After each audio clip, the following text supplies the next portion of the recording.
प्रदेश में लोक मित्र केंद्र संचालकों ने स्थायी नीति बनाने को लेकर अपनी आवाज बुलंद कर दी है। यहां करसोग में आयोजित हुई बैठक में लोक मित्र केंद्र संचालकों ने सरकार से स्थायी नीति बनाने सहित कई अन्य समस्याओं पर चर्चा की है। इस बारे में स्थानीय विधायक हीरालाल को ज्ञापन भी सौंपा गया, जिसमें प्रदेश सरकार से लोक मित्र केंद्र में दी जा रही सभी सुविधाओं की सेवा शुल्कों में बढ़ोतरी करने, लोक मित्र केंद्र संचालकों के लिए मानदेय तय करने, राशन डिपो व डाकघरों को CSC IT वितरण पर तुरंत प्रभाव से रोक लगाने, केंद्र सरकार की ओर से जारी अधिसूचना को तुरंत प्रभाव से लागू करने व पंचायत में एक ही लोक मित्र केंद्र की व्यवस्था को लागू करने की मांग रखी गई है।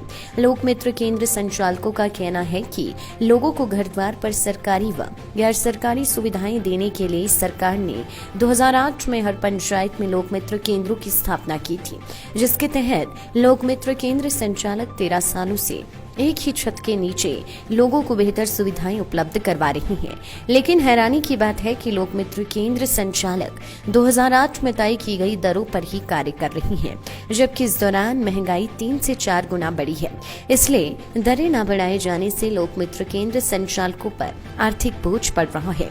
यही नहीं, प्रदेश सरकार ने ई-गवर्नेंस को बढ़ावा देने के लिए ई-डिस्ट्रिक्ट व्यवस्था को भी लागू किया है।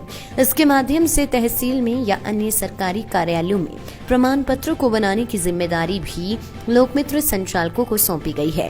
प्रदेश भर में 6500 से अधिक लोक मित्र संचालक सरकार की हर योजना को जन जन तक पहुंचा रहे हैं, लेकिन इसके बावजूद भी लोक मित्र संचालक परेशानी झेल रही हैं। ऐसे में लोक मित्र संचालकों ने सरकार से स्थायी नीति बनाने और अन्य मांगों को तुरंत प्रभाव से उचित निर्णय लेने का आग्रह किया है।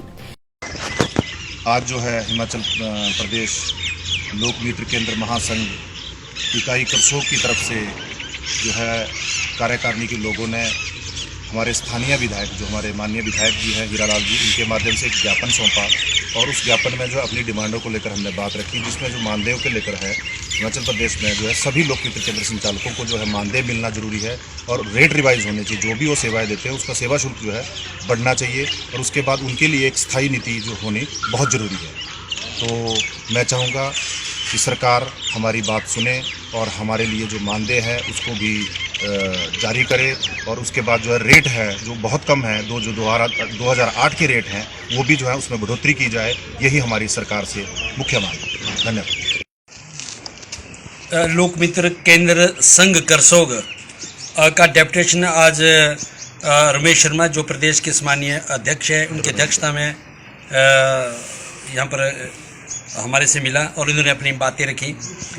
लोक मित्र केंद्र 2008 से पूरे हिमाचल प्रदेश में काम कर रहा है और जितने भी रेवेन्यू और ब्लॉक के या SDM कार्य के जितने भी कार्य है ये लोक मित्र केंद्र कर रहे हैं।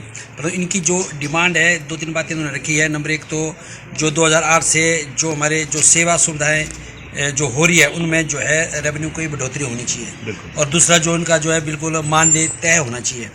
नंबर 3 है कि भाई लोक मित्र केंद्र हर एक पंचायतों में खुले हैं, अब ज़्यादा ना खुले भाई, क्योंकि जो काम है वो जो एक लोक मित्र केंद्र कर रहा है उसके लिए वो पर्याप्त, उसका रोजगार प्रभावी। हाँ, तो मैं कहना चाहूँगा कि भी हम ये बात हिमाचल प्रदेश के सम्मानीय मुख्यमंत्री जी के पास रखेंगे, इसकी चर्चा करेंगे और IT मंत्री के पास भी हम जाकर के इस बात को चर्चा करेंगे और हमें पूर्ण विश्वास है कि हिमाचल प्रदेश के सम्मानीय मुख्यमंत्री ठाकुर जयराम जी वो सबकी बात सुनते हैं और सभी बातों का समाधान करते हैं और आने वाले समय में मुझे लगता है कि आप सब लोगों का समाधान होगा, ऐसा मैं विश्वास रखता हूँ। आप सबका धन्यवाद जी। लाइफ टाइम्स टीवी के लिए करसोग से धर्मवीर गौतम की रिपोर्ट।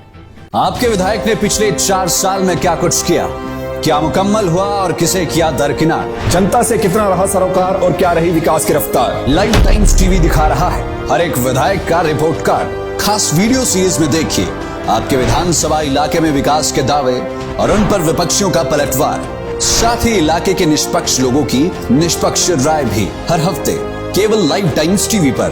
आप भी अपने विधायक के कार्यकाल पर टिप्पणी करना चाहे तो हमें भेजें अपना वीडियो 82 198 00003 या 82 198 00004।